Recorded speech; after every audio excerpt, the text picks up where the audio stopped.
could you please? Oh, great, thank you.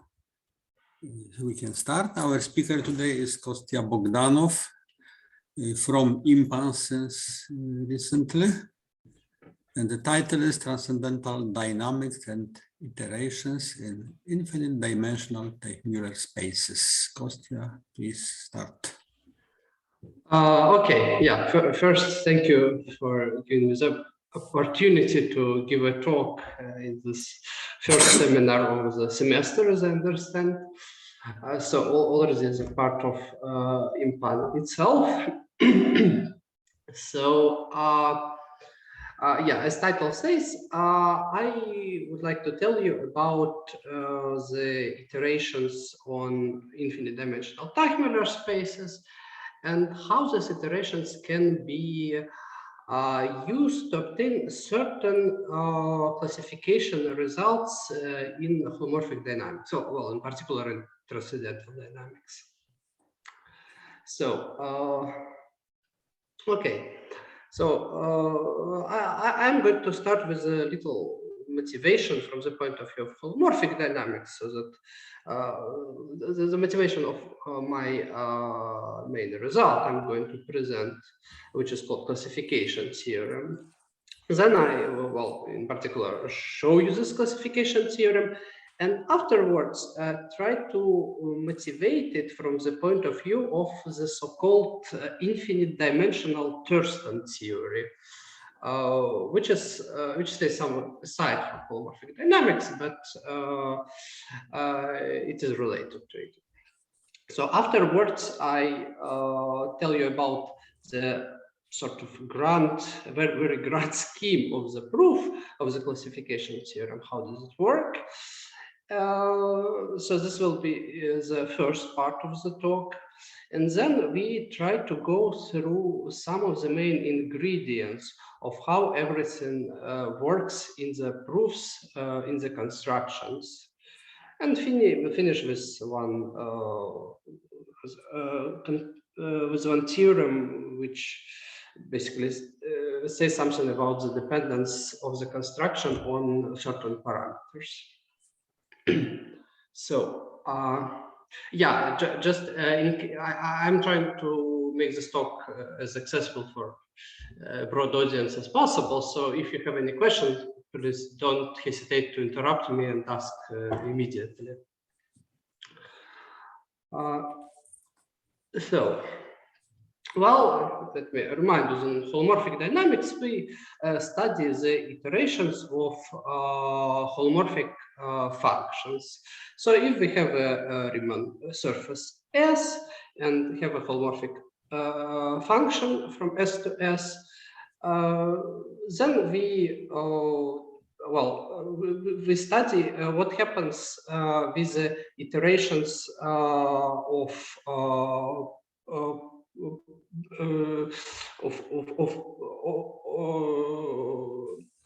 points of this Riemann surface in the long run.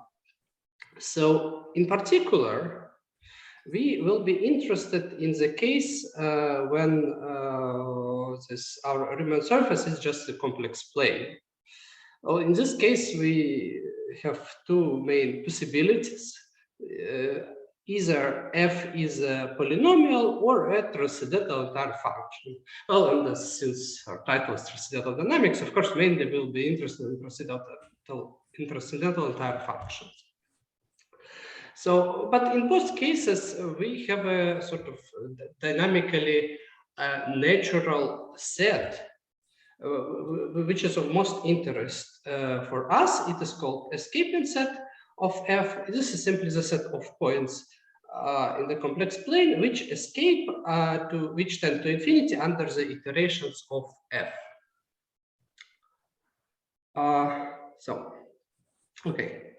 But, well, in holomorphic dynamics, we very often don't want to study each function separately, but rather study the parameter spaces of functions.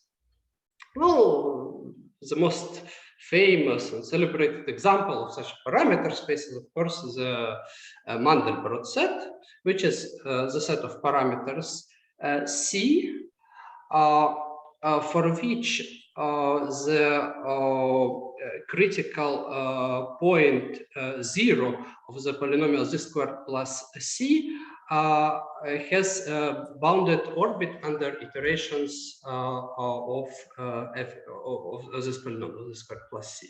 So on the picture, the Mandelbrot set is depicted in black. So, well, of course, that's the set that is studied by many people. Many papers are written about it. So, and in particular, one wants to understand the structure of the Mandelbrot set near its boundary, or to understand its boundary.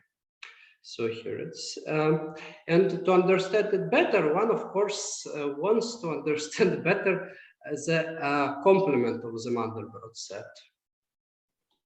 So that is a set of parameters, of complex parameters C, for which the critical point 0 escapes. So in this case, there is a good old theorem from good old days, which says that every quadratic polynomial corresponding to such a parameter in the complement of the Mandelbrot set is characterized by the following dynamics of critical value: its speed of escape and combinatorics.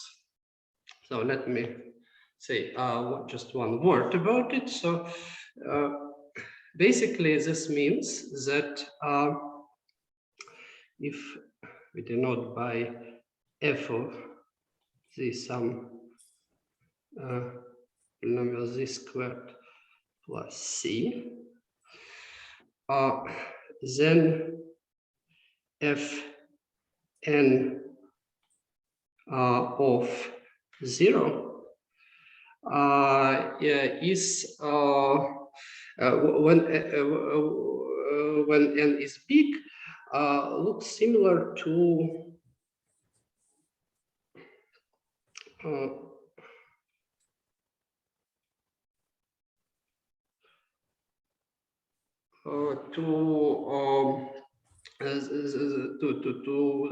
the following sequence, so that we have sort of near infinity, we have a sort of conjugate dynamics of z squared plus c and z squared. And then in this case, this for some unique positive real number r, which is called potential or speed of escape,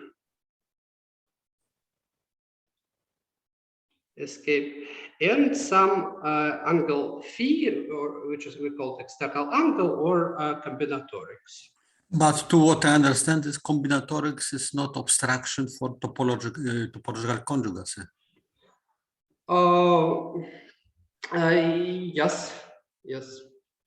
So this is just to give you some sort of intuition what I understand. You will need it for transcendental. It's easier to explain what happens next. So this is just a known theorem about Böttcher coordinates. Next we can ask. One more comment. Then here, you can see the curves called external rays, which go from the boundary of the Mandelbrot set towards infinity. You can see some of them, and then every such curve corresponds to parameter c, for which critical value have the same combinatorics but different speed of escape. And as closer the parameter is towards infinity, as faster the corresponding critical point escapes to infinity. So we have some sort of a foliation by these curves. But anyway, the union of these curves forms a nice open set, open neighborhood of infinity. So this is a complement of the Mandelbrot set. Next, we ask a simple-minded question. Can we have a similar characterization, but for some transcendental entire functions? Well, this is our main result about which I would like to talk. Well, before coming to it, let me give some comments first. So we consider some of the sort of simple families of transcendental entire functions. They are similar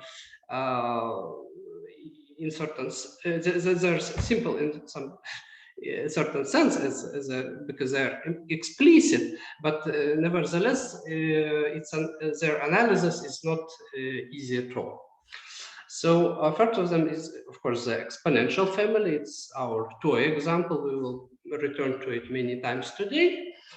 And second one is the family for which our classification theorem is formulated, is a family which is composition of polynomial with the exponential. So basically, well, of course, the first example, the exponential family is just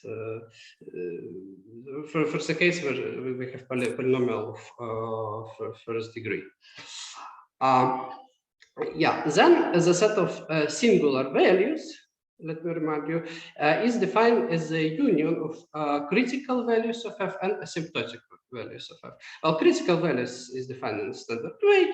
It is just an image of a critical point of f. And asymptotic value is something that one does not have for polynomial, for the case of polynomials, but has for transcendental entire functions.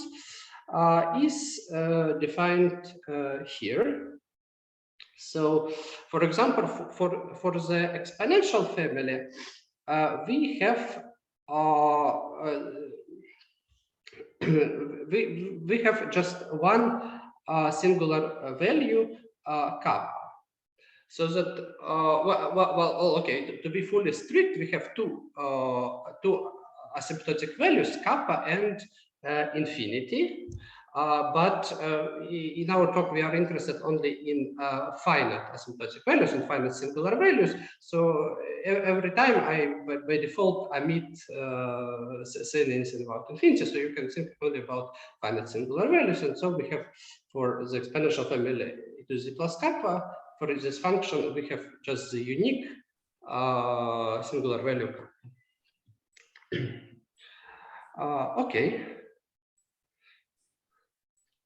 So, and in this case, let me show the picture, which is sort of an analog of the complement of the Mandelbrot set, but for the exponential family. That is this gray curves. These are curves called parameter rays. They correspond to the parameters kappa, for which singular value kappa of the function to the z plus kappa escapes. Well, you can see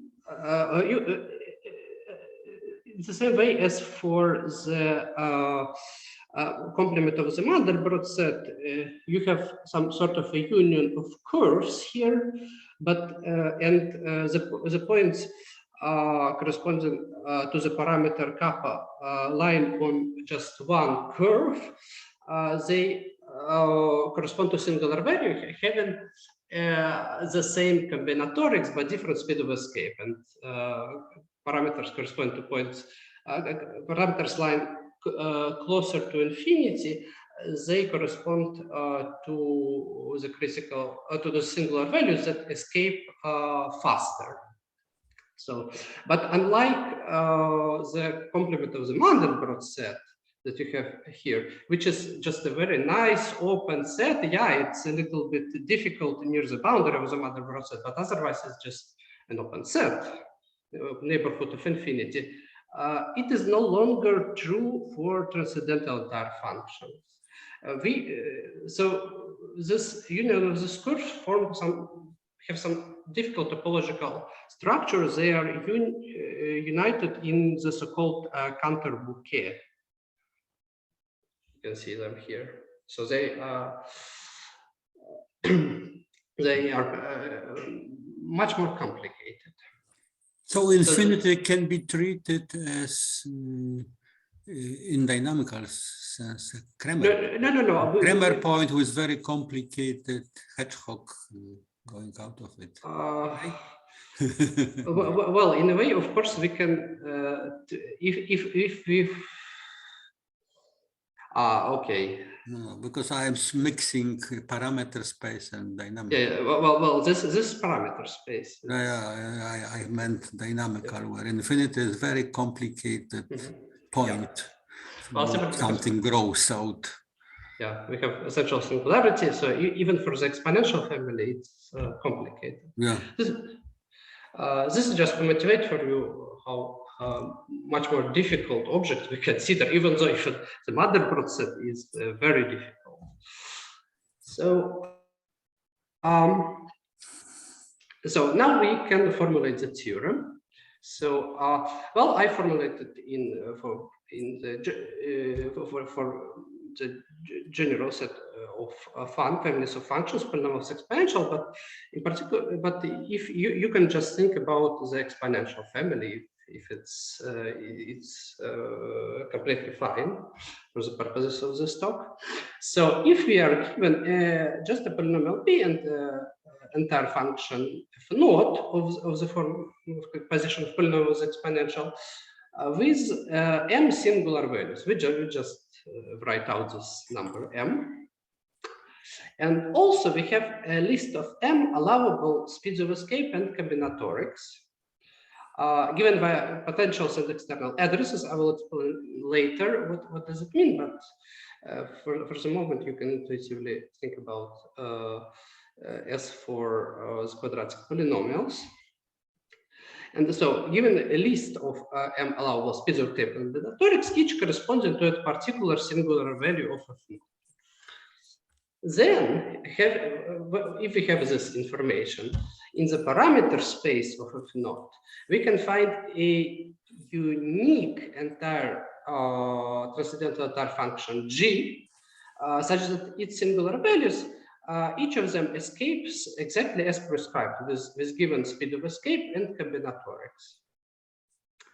And conversely, every function in the parameter space such that all its singular values escape fast is one of these. So let me comment on it. Well, first about this converse. So this is in a way this is a dynamical theorem about this families of transcendental functions. We know that in some particular mathematical sense, almost every point escapes fast. So we in fact treat almost every possible speed of escape. So it's not really escape. Fast escape is not really a restriction of generality. It's just a small one, modulo some special cases. Next, also I have used weird word allowable, but again I would just emphasize that it is not a restriction of generality. It just I wanted to encode without giving many details that not every speed of escape combination of speed of escape combinatorics is possible at all within the family. So it's not a restriction of generality. It just I just omit some details to formulate this theorem. So, okay. And now the question: how do we prove this theorem? So the way to prove it is to use a sort of what we call an infinite dimensional Thurston theory, which is an attempt to generalize the classical Thurston theory. And let me go to it. So now we switch to Thurston. Forget for the moment about holomorphic dynamics and switch to the Thurston theorem. So in particular, I want to remind you the classical result by Thurston, the Thurston topological characterization of rational functions. It's the result which is in a row of this results by Thurston about how exactly topology interplays with geometry.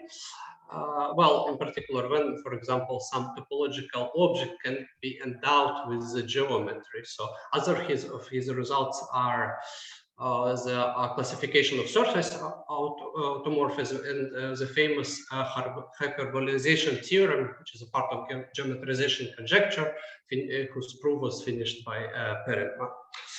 So, but nevertheless, we are interested in dynamics. So we want to discuss a topological characterization of rational functions.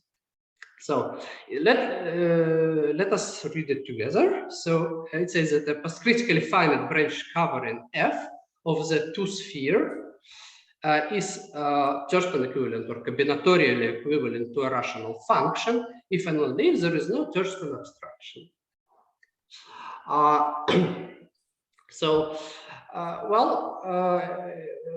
So it is basically, it says that given some topological model of a rational function, then when is it in some sort of equivalent to the true rational function from the complex plane to the complex from the Riemann sphere to the Riemann sphere?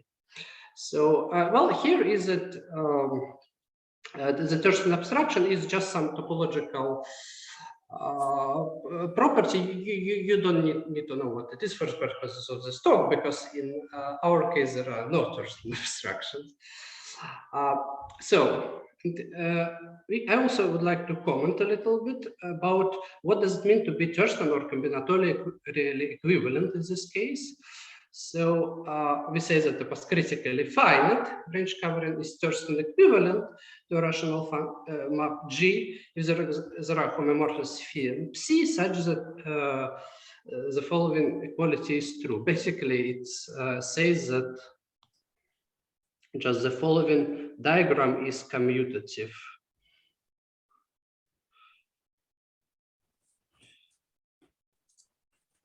Let me. This is Psi, this is F, and this is G. So this diagram is commutative, and phi is isotopic to Psi, isotopic or homotopic. It's a theorem that it's equivalent. They are isotopic relative the post-critical set. Yeah, and of course the post-critical set is just the union of the forward orbits of critical points. So this is the Thurston equivalence is basically encoded in these two items in the commutative diagram and the isotope. So now again, so and in the proof of this classical Thurston theorem,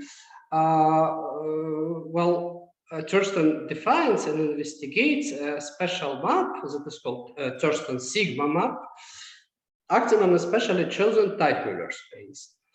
And then a fixed point of this map sigma corresponds to the desired rational function.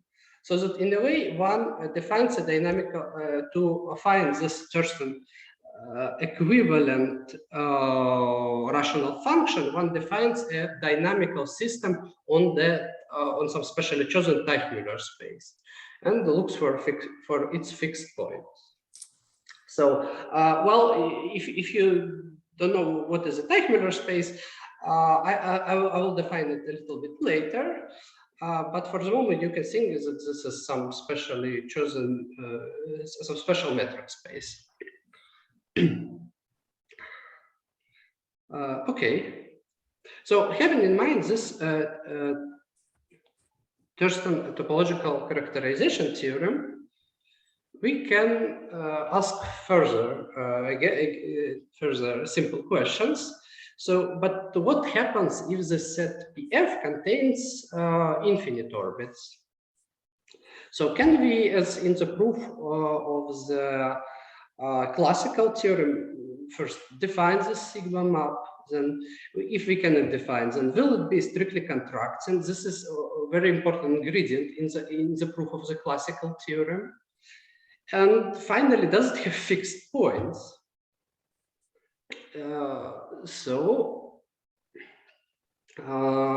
Okay. Let us then try to restrict us for the simplest case of such generalization.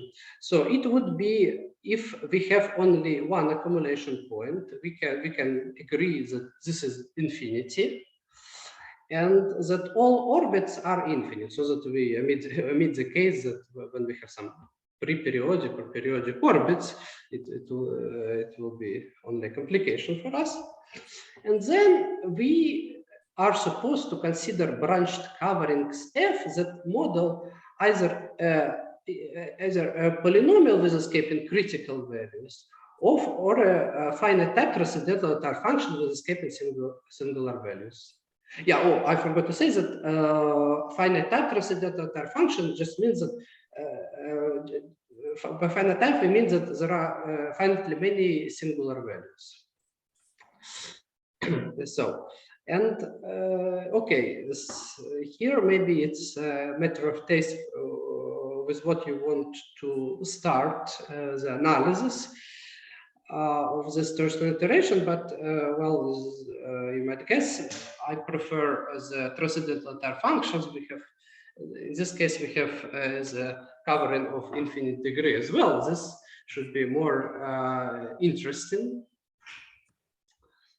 So, and then what? So, well, let me first return to previous slide. So, but it turns out that there are too many different models of transcendental functions, many more than for the case of, for example, polynomial. Just because we have an essential singularity near infinity, so it creates a zoo of different possibilities for this branched covering models. So in the way we should think about making something relatively simple, or try to look for the cases where it is sort of easy to define the sigma map and to study its properties. Well, in particular, we want to prove the classification theorem. It is suited for the usage of this iterations in the Teichmüller spaces. So, and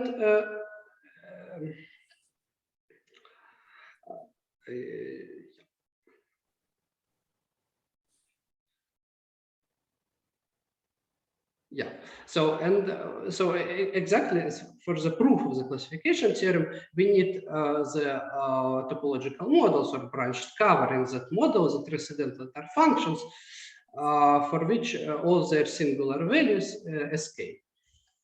So, but one important moment here is that we do not prove, well, this theorem for just arbitrary topological branch covering of this type. Don't prove to generalize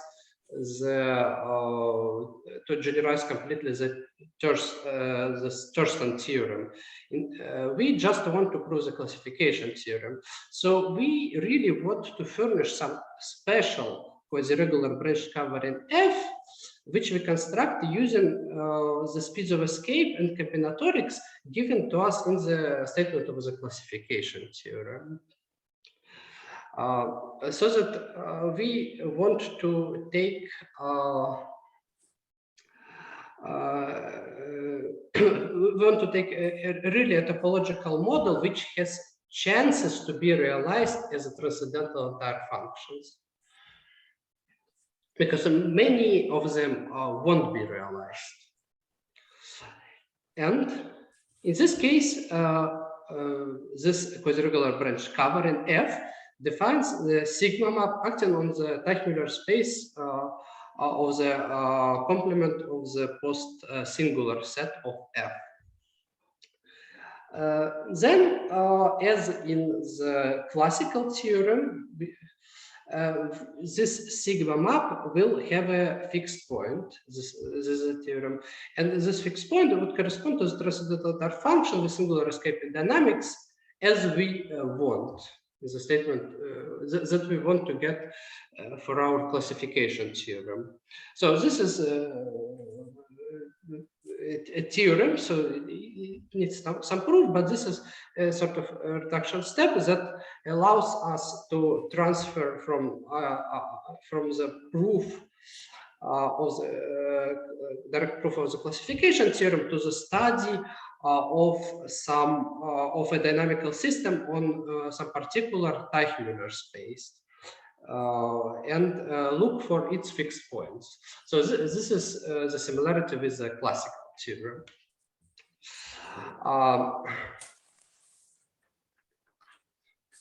Okay, so now it's finally the time when I can define the Teichmüller space for you. So yeah, please, I recall that PF in our it can be it is just a sequence of points tending to infinity. So then the Teichmüller space of the Riemann surface, which is a complement of PF, is a set of quasi-conformal self-homeomorphisms of C, modular composition with an affine map, and isotopy relative to PF. So just to give you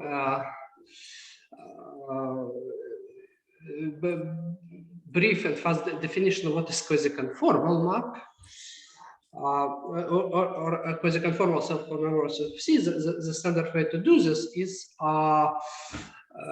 the following. So conformal maps, they roughly map infinitesimal circles to infinitesimal circles, but quasi-conformal maps or K quasi-conformal maps, they map infinitesimal circles into infinitesimal ellipses.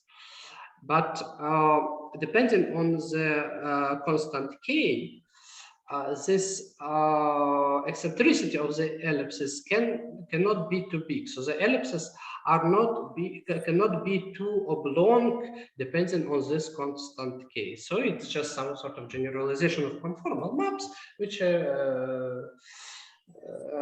relaxes their rigidity in some certain way. Okay. Well, and the Teichmüller space is given in terms of this point. So, what is the correct way to think about K quasi-conformal maps for this talk?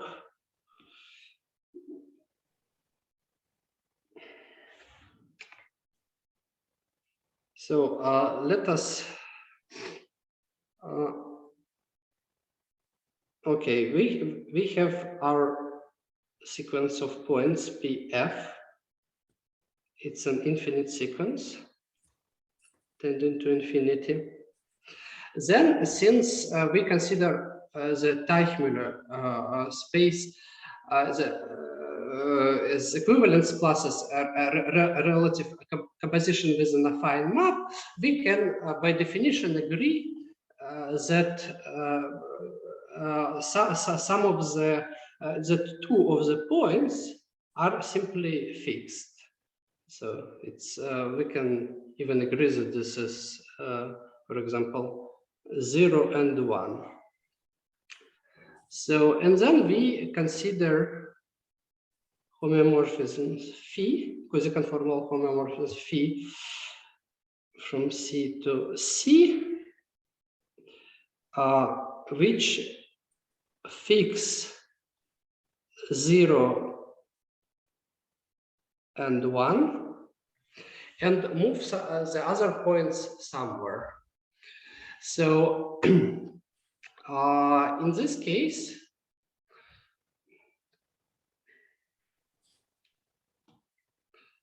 it is convenient to think about phi in the following way, as some isotopes from identity. So phi is equal to phi1, and phi 0 is equal to identity. And we have an isotopy phi t from where t belongs from 0 to 1. So in a way, we start from identity, and then we move points a little. We start moving points. And this induces the path in the Teichmüller space, because our Teichmüller space is defined as an equivalence plus relative isotope. Relative isotopy, relative PF. So in a way, a point in the Teichmüller space is defined by the, so this is point x, this is phi of x or phi1 of x, y, phi1 of y, and so on. So the position in the Teichmüller space is defined by the positions of these points, phi1 of x, phi1 of y, and so on, which we call the marked points, and the isotopic class of this homeomorphism. Do they keep invariant PF, post-critical set? Excuse me, what can you ask more precisely? No, do you consider isotopes relative to post-critical set? This you don't move this. No. Here we don't consider isotopy relative to. Here the point is that we, well, of course, when we consider just one point in the Teichmüller space, then the isotopy goes relative to PF. But then, here we want to consider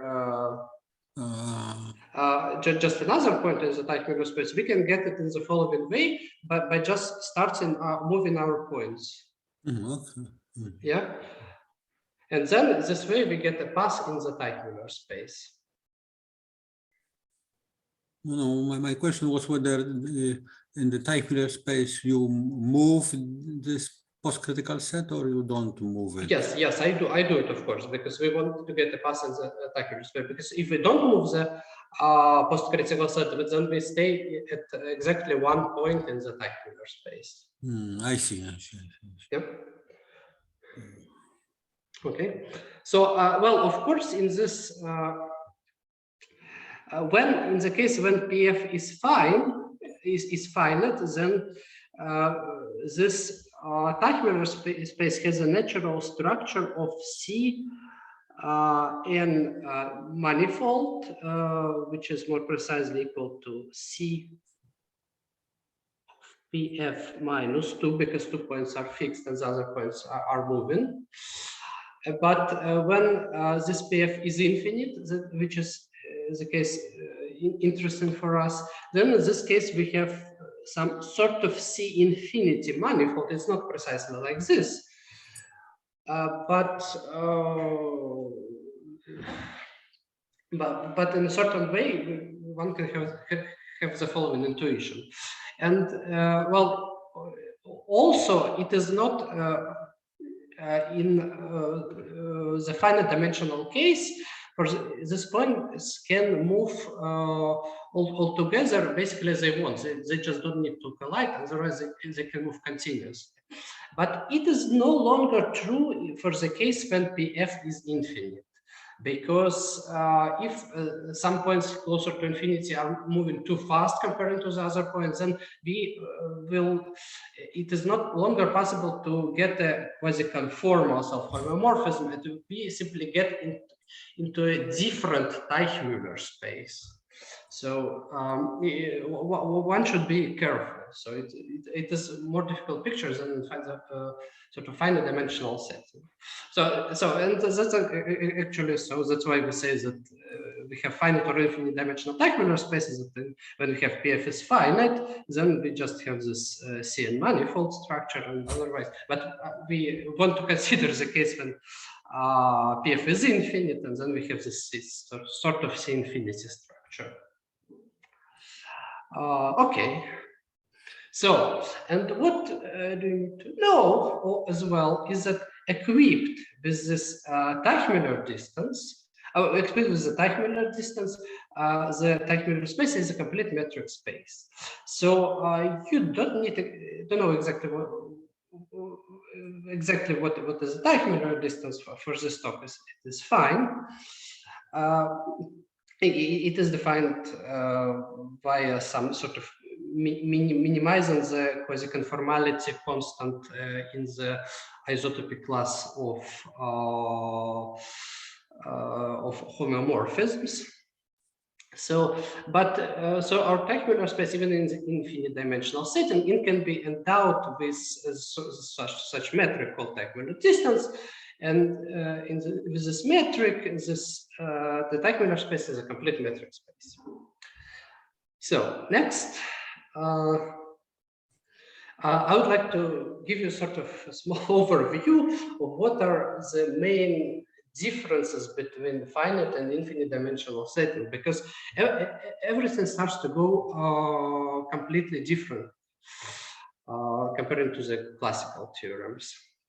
So first thing is that, well, the most obvious thing is that the mapping class group is no longer finitely generated as for the case when PF is finite.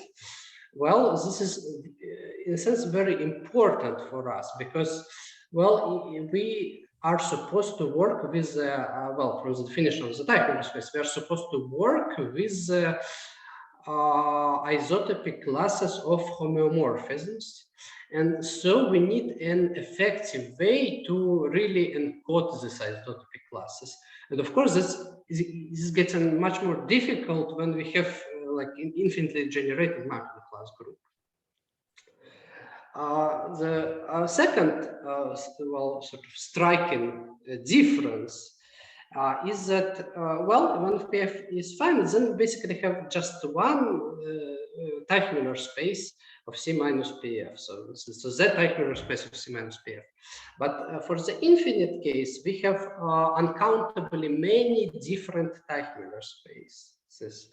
And this leads to some problems that, to the problems with even the definition of the Thurston sigma map, because it is supposed to be a map from some fixed Teichmüller space into itself.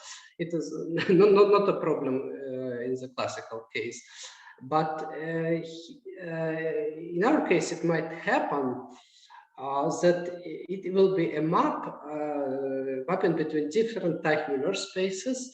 In this case, this will be no longer a dynamical system, and we cannot really study it in the way we want. That's why we wanted to choose wisely the topological model for which we want to have the generalization of the Thurston's theorem. So that's why in particular, we choose a quasi-regular branched covering, but not just something. and it is possible in the proof of the classification theorem. Next, what about the classical Teichmüller theory? So there are standard theorems for the finite dimensional setting, Teichmüller existence theorem, Teichmüller uniqueness theorem, which claim basically the existence and uniqueness and explicit description of the map of the quasi-conformal map realizing the extremal map. So the map which realizes sort of the Teichmüller distance, so that we can measure it explicitly, and so that it's given by some sort of integrable quadratic differential. It's Beltrami form. So, but there is no longer such a theory existing in the infinite dimensional setting. We just have some special cases covered via Strebel's free mapping theorem in particular, and I use it in the proofs. It's very important, but we don't know what's happening in the general setting. And actually, so it's very interesting open question related to the Teichmüller theory, that how in the setting we can describe the extremal maps. Next, well, it's no longer about only the Teichmüller theory, but also about this infinite dimensional Thurston theory, or the setup of the sigma iteration. So because we have infinitely many different Teichmüller spaces, it's no longer enough to have just a topological information to set up the iteration of the sigma map and the classical case. We need some sort of a quasi-conform type of information about the quasi-conformality type. Otherwise, we again get map sigma, which maps between different Teichmüller spaces, and we no longer have the right, we no longer have the dynamical system in one Teichmüller space. Next thing is that, well, the very important ingredient is the proof of the classical theorem, that this map sigma is contracting, is globally strictly contracting. Well, so the classical Teichmüller theorems are used to prove it, but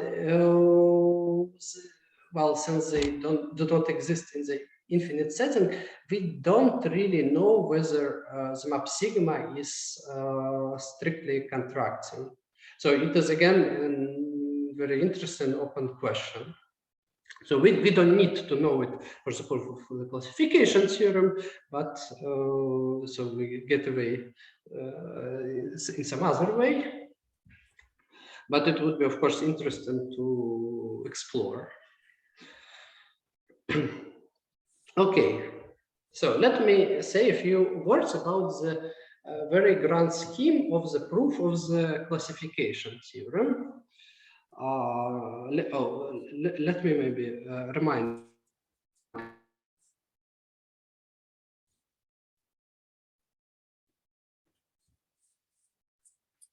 it for you. So that it's theorem, so it's a composition of polynomial with exponential and a speed of escape and particular singular value.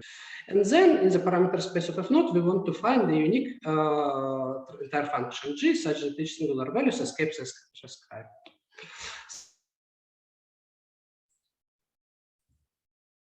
So let me return back. We prove this classification theorem. So we define a special quasi-regular branch cover in F that models the desired singular dynamics. And then using this branch covering, set up the Thurston iteration or the Thurston sigma map on the Teichmüller space of the complement of a singular of the co-singular set. So in this case, it will be well defined. We get really the dynamical system in the Teichmüller space. Next, what we do is we construct a compact subset which is invariant, compact subset in the Teichmüller space, which is invariant under sigma. Well, the third step is to prove that the restriction of sigma on this compact invariant subset is strictly contracting. And then comes basically using the simple argument like a Banach fixed point theorem. So we out of 2 and 3 we can prove that there exists a unique fixed point of sigma in this compact invariant subset. Well, and then it takes a little bit more of a proof that this will be exactly the transcendental functions with singular dynamics that we want. So out of these 4 items, the most technical and difficult is item 2. This is the construction of the compact invariant subset. So let me tell you a little bit about how this all works. I think I have like half an hour, a bit more, right? Yes. Okay. So first, let me say a few words about the escaping dynamics for the exponential family. Yes, so exponential family is our 2 examples. So for the moment, you can just keep only it in mind. So so we have fix some function. F of z equal to e to the z plus kappa. And we also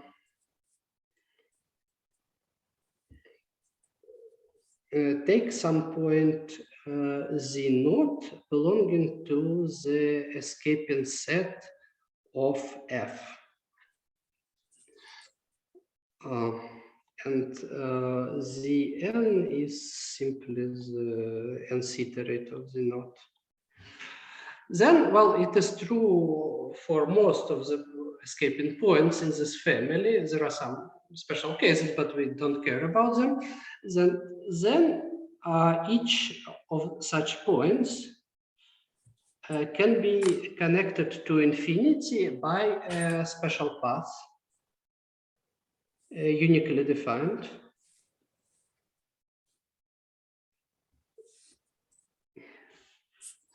Let me, this will be the path R0, this is R1, R2, and so on. So that each of Rn's is contained in the escaping set of F, so that F of Rn is equal to Rn plus 1. So basically, this paths are well, forward invariant. So we map Rn into Rn plus 1, and it is mapped injectively. They are mapped injectively. Moreover, about what we know about this path is that all of them have some sort of asymptotics near infinity. So they have as closer there to infinity as than their imaginary part will tend to 2 pi I. This will be 2 pi s naught. This will be 2 pi I s1. 2 2 pi I S2 and so on, where the sequence S0, S1, S2, and so on. This is an infinite sequence of integers.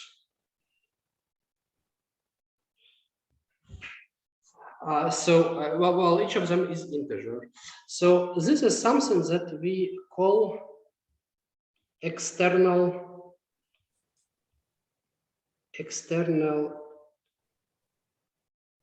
address of Z0. So this is just a sequence of integer, or this is combinatorics.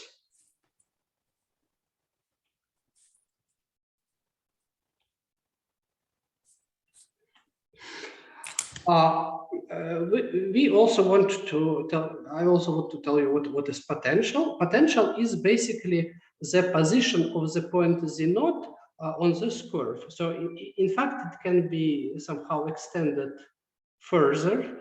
But so the node is basically denotes where exactly the node is located on this curve, here and here, because the points that are located closer to infinity on the curve, they escape much faster.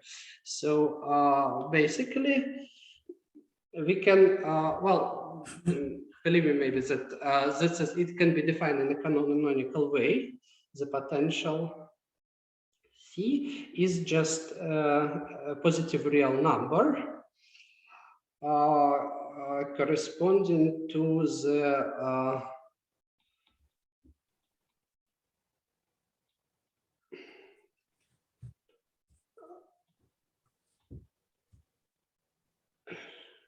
position of Z0 on R0.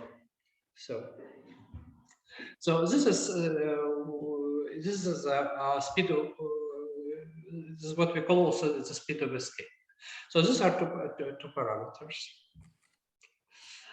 And okay, so having these parameters given, we want to find some parameter kappa for which exactly its parameter kappa escapes with the given external address or combinatorics and potential, because the question was whether such parameter kappa exists. So how do we do this? So we need some sort of a topological model. So we first choose a special map F0 for which its singular value does not escape. So for example, we can take it to z plus logarithm of 2 pi I. The concrete choice of logarithm that does not matter. And then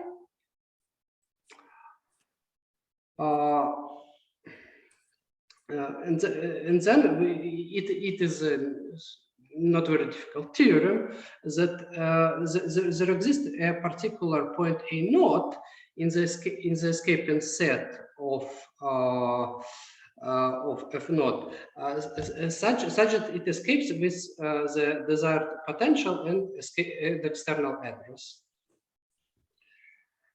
Then we also take a look at the critical value V, which does not belong to the escaping set. And what we do next is just we draw a small neighborhood which is disjoint from all of these curves except the one which connects A0 to infinity. And in this neighborhood U, we define the following quasi-conformal map C in such a way that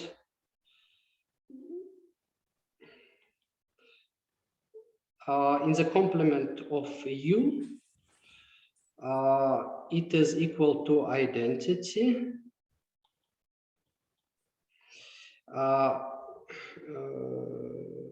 C minus U, and in U, it simply maps. Well, it is something, but it satisfies the condition that C of V is equal to A naught.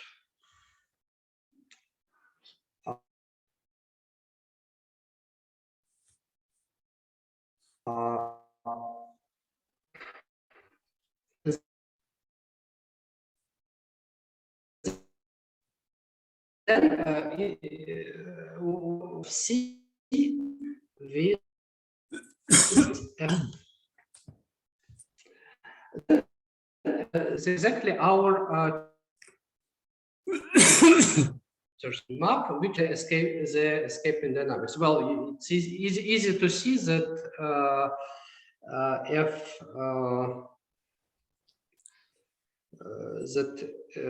F n of A naught corresponds to is equal to an. So yeah, so I haven't written that an is by definition the f0 of A naught. So then this f is exactly our quasi-regular function that models the singular escape in dynamics that we want, because then A naught is exactly a singular value of it. But the problem is that it is almost that we want, but the problem is that it is not really a transcendental function. It is quasi-regular.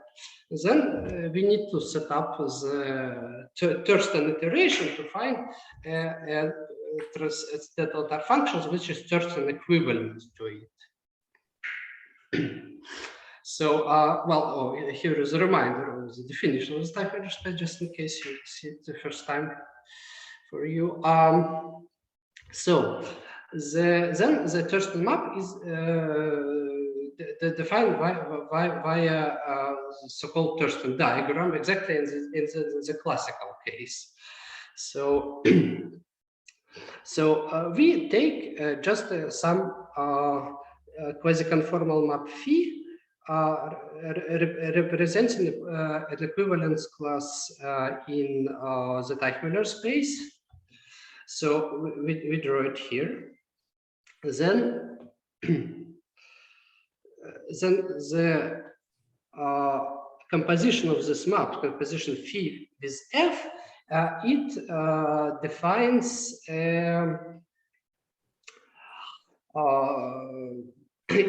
it defines a new conformal structure here on this complex plane, and then basically from the uniformization theorem there exists there exists a map phi tilde, which is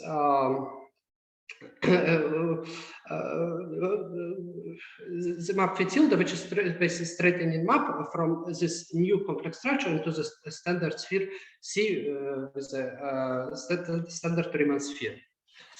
So, well, it is also not difficult to prove that this map phi tilde can be chosen to be quasi-conformal. It is also defined relative post-composition with an affine map. And then we, by definition, we assume that the image of the equivalence class of phi would be equivalence class of phi tilde. And again, exactly as in the classical theorem, one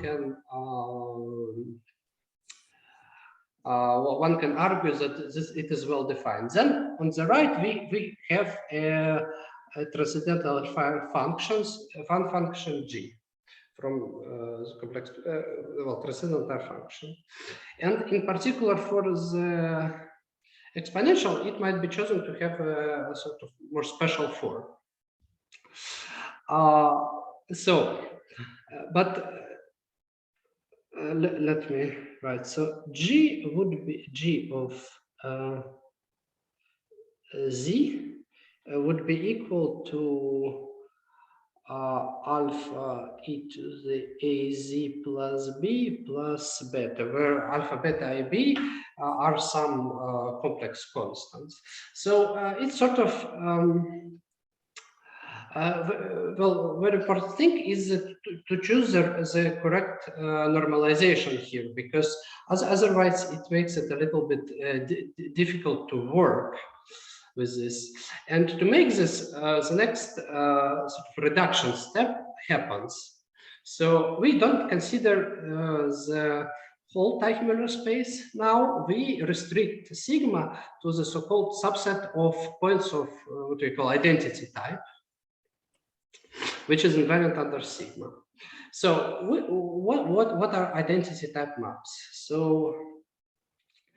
a quasi-conformal map phi is of identity type if there is an isotopy through quasi-conformal maps from identity to phi such that on PF it tends to identity.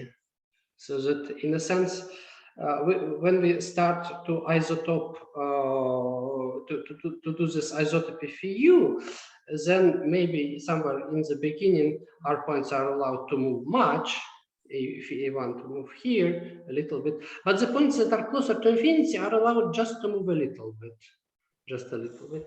And well, it is then it's a not very difficult dilemma that if phi is of identity type, then there exists a special map phi hat, also of identity type,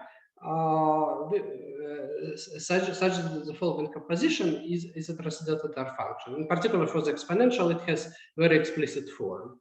So this is a very good normalization to work with. And what will happen further in the construction of transcendental of the compact invariant subset in the Teichmüller space is that we really need to tell how exactly this identity type maps is.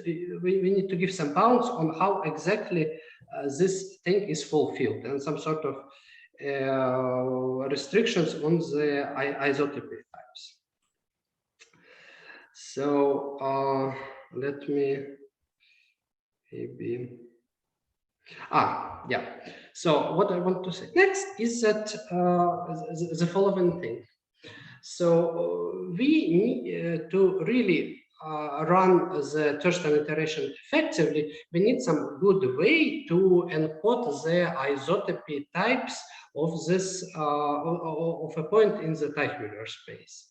So, for example, we have a map phi, which maps our initial system of well, this A0, A1, A2 is PF, equal to PF. A0, A1, A2, and so on.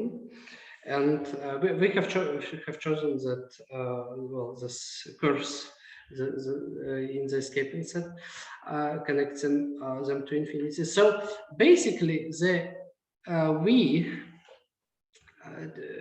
all the information about the Teichmüller space is encoded in the information about isotopy types of the images of these curves.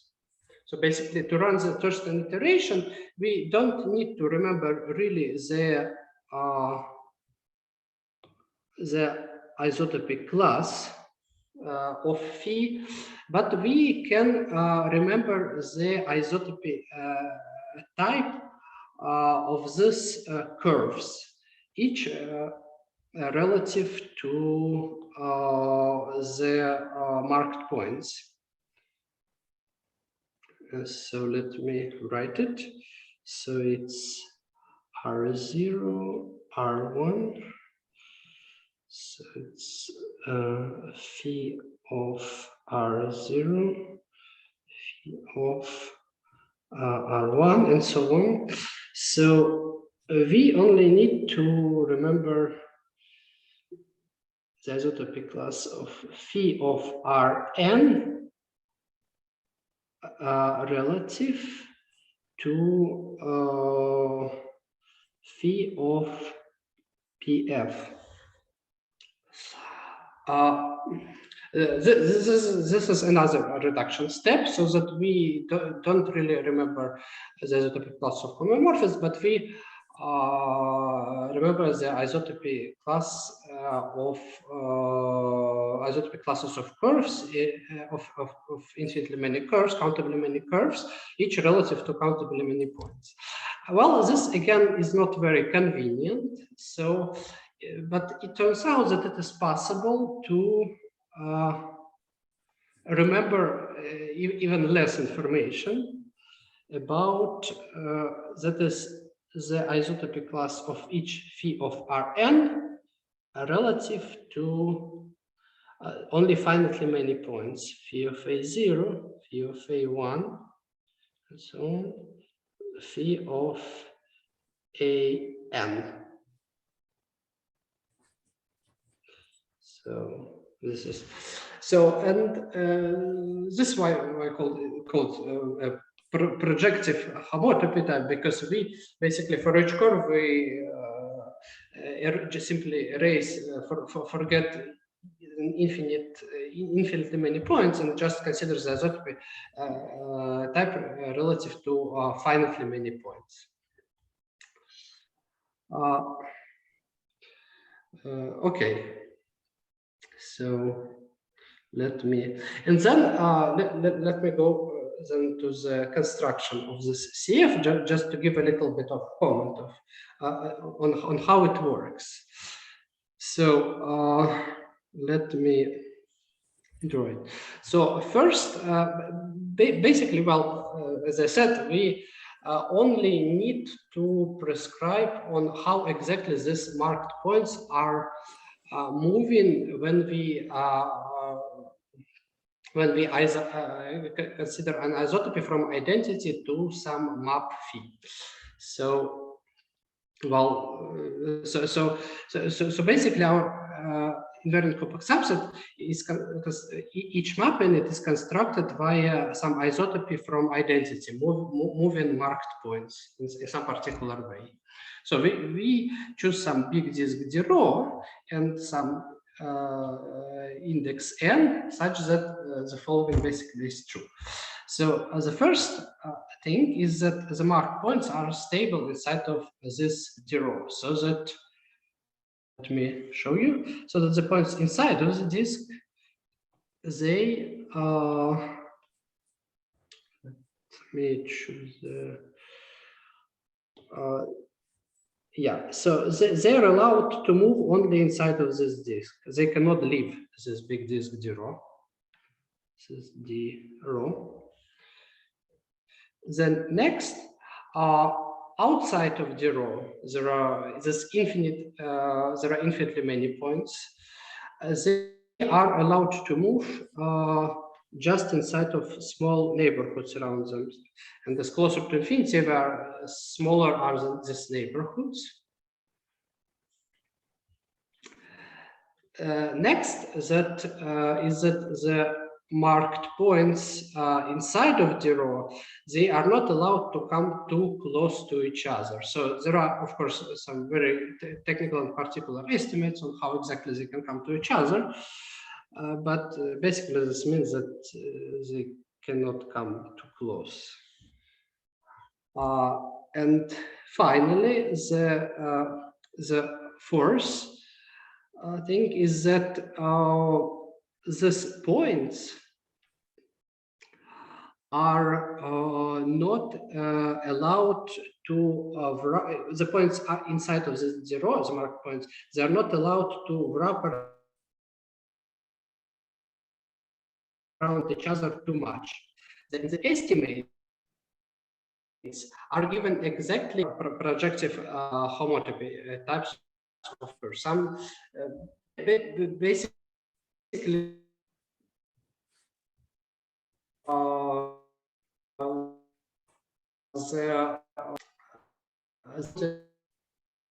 the element in the fundamental group of each curve. If we well, a curve can have 2 points, but we can decompose it to 2 curves, basically one straight line from our marked points to infinity, and then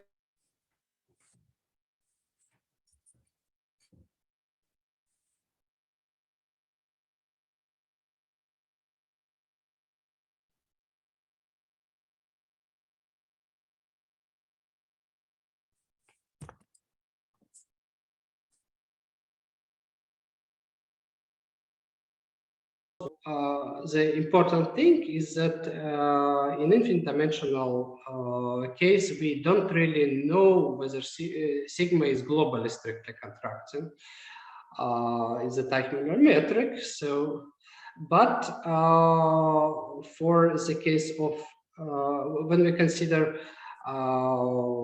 points belonging to CF, it consists only out of a sort of asymptotically conformal points, and then we can use Strebel's free mapping theorem to see that they're modeled via integral holomorphic quadratic differentials, exactly as in finite dimensional case. And then from it follows by a simple argument that the sigma will be strictly contracting in CF, so that it's not very difficult part of the proof. It basically follows from the very good from a good convenient construction of this compact invariant subset.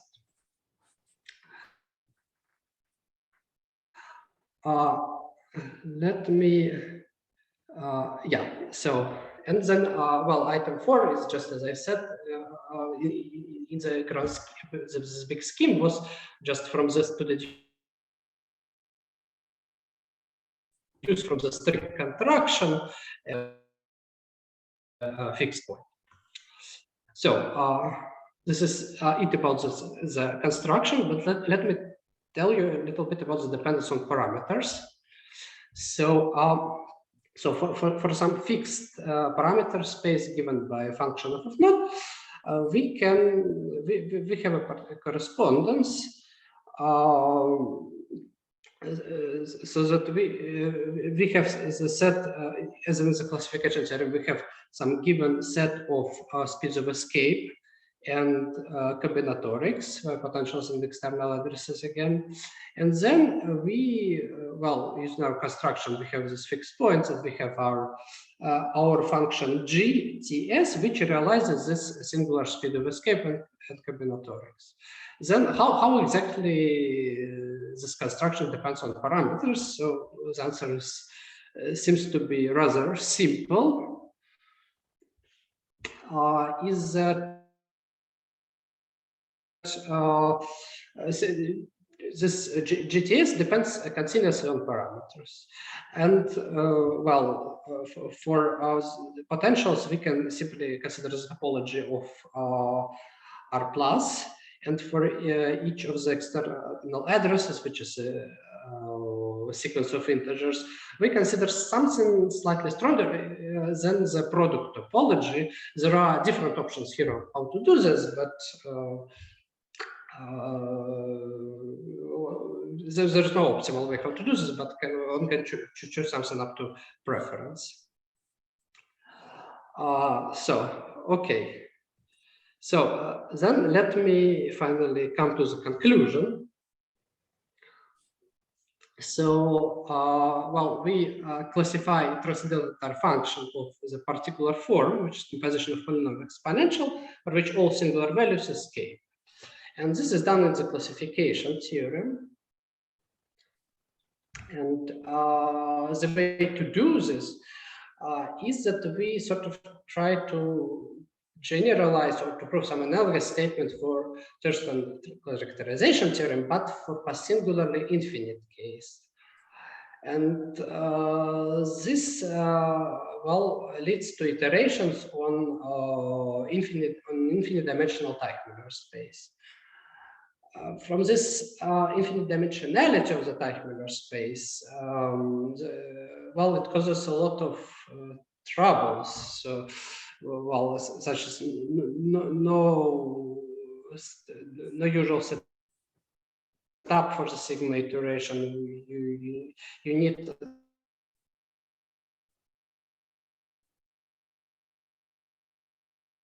some way effectively in our space, and not so much is known. Well, it is not known how to whether the sigma is globally strictly contractible. So, and to deal with all these troubles, we basically construct a special subset in the Teichmüller space, such that inside of this subset, these challenges are easier to deal with. So basically, compared to the classical theorem, the all difficulty is sort of shifted into the construction of this special subset. But of course, it stays sort of interesting open question whether one can what can one do globally. Yeah, and we really think that these techniques can be applied for much more general transcendental functions, because for example, this this approach that I used to encode the homotopy types using the dynamic race, and this is curves between Mark point and infinity. This is sort of a convenient way, but in fact, it is it just helps us to measure this complexity. But there are some, well, expect that we can deal really without it. So it's a sort of a point where one can improve and this way to generalize to broader families of transcendental functions, because and one really needs this, because definitely there are big families of transcendental functions for which points do not escape on rays, so that one cannot really have such a system of curves between mark points and infinity. So in such explicit way it won't work. Well, in nature, well, but if one still wants to restrict to this to such families where one can connect mark points to infinity, via curve inside of a escaping set, is the family to proceed are functions of finite type and finite order. They have this property. So, well, you're welcome to take a look at 4 papers that are all on the archive. Well, the first one basically covers the exponential case and prepares for the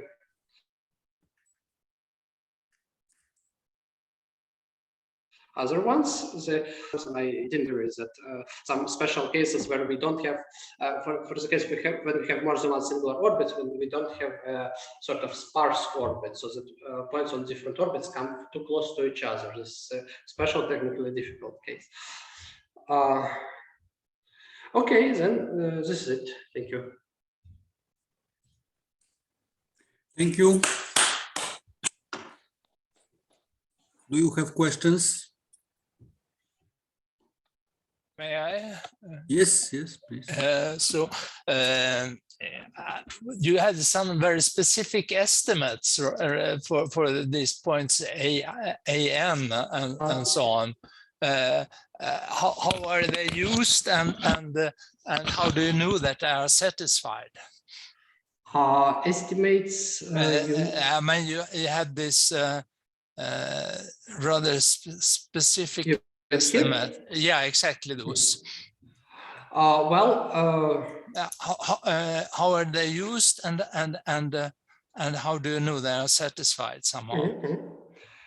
Okay, so maybe I could try to explain it to you exactly on the example of the exponential. So in case of the exponential, we have a very explicit formula Well, it is here. In particular, that we have phi of let me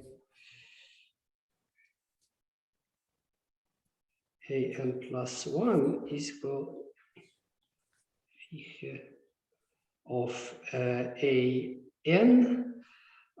plus phi of a naught.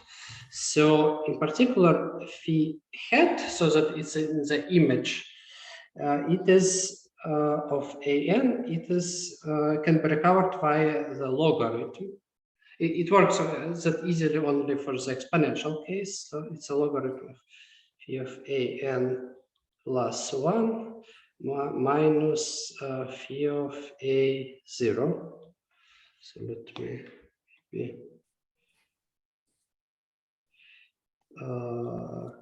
copy it so that it's here. Yep. So what basically happens? So how do we prove? What do we want to prove? We have this 4 estimates 1, 2, 3, 4 for function phi, right? Then we want to prove that this 4 estimates, so that this set is invariant, so that is also true for the function phi hat.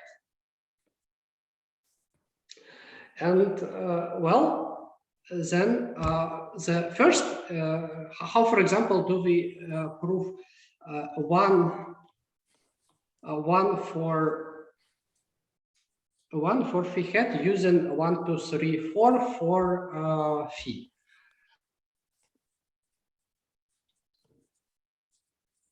It's in the following way. Let me. We have estimates on phi naught. So basically, phi naught is phi of a naught is somewhere inside of this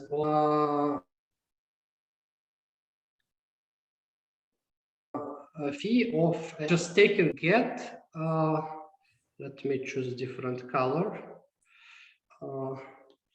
We get the upper bound on the real part of phi hat. So this on the real part of phi hat. Then from this, the second estimate is not needed here. Then from the third estimate, the points cannot come too close to each other. In particular, phi hat of n cannot come too close to a naught. Then again, from this logarithm, the difference cannot be too small. Then we take logarithm of some number which is bounded from below. We get estimate.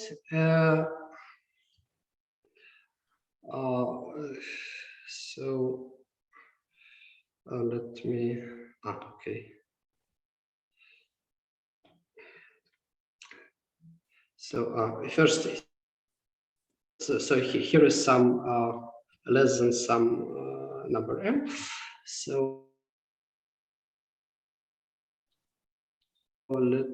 So from item 3, we get estimates for phi hat on the lower bound of the real part. So real of phi hat would be bigger than some small m. And then this item 4 for phi hat, this tells us that the point cannot wrap too much around a naught, which is a singular value. So this means that, well, logarithm exactly, when taking logarithm, this of this difference with phi naught, so this basically means that the imaginary part would be also bounded because, well, simply the logarithm it unwraps curves which wrap around the singular values. So it will be different in terms of the imaginary part. So phi would be bounded by some constant k. So in this way we out of this estimate we get that the phi of for phi our mark points would be inside of some square inside of this bold zero. So in this way we get this invariance for just for the first one. For the other ones it works in a similar way. Okay, maybe. But you use these conditions also. Is it to use this Strebel frame mapping? No, Strebel's frame mapping theorem basically. I don't know that. Yeah, but no. Basically, Strebel's frame mapping theorem says if you have a map of well. It's even more general, but in particular, it says that if you have an asymptotically conformal, quasi-conformal, asymptotically conformal point in the Teichmüller space, then it is represented like via integrable quadratic differential. This we use to prove the strict contraction. So that, and in particular, all maps in this in our compact invariant subset are asymptotically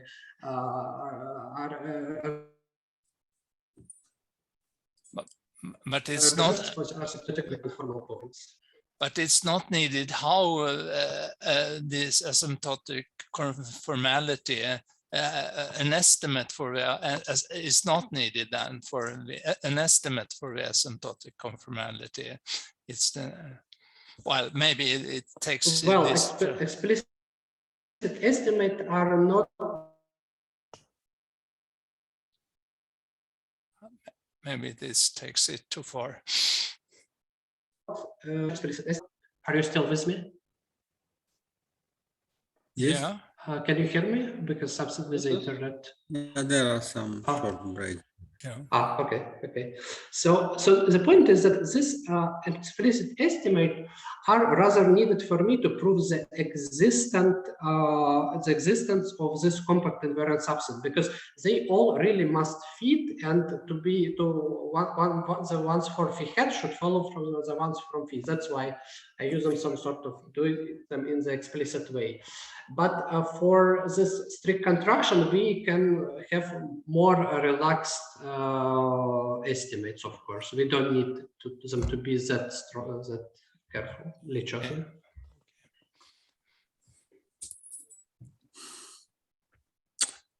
Okay.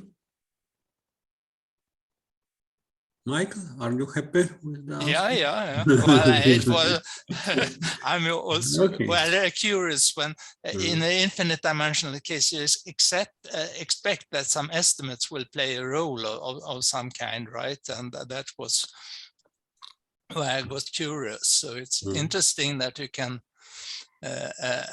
do an infinite dimensional version of this. Must be very, very new, right? Okay, thank you. Some more questions? No. So let's thank the speaker again. He is in Warsaw. Okay, so I think I interrupt for a moment again. Okay, thank you. What's happening?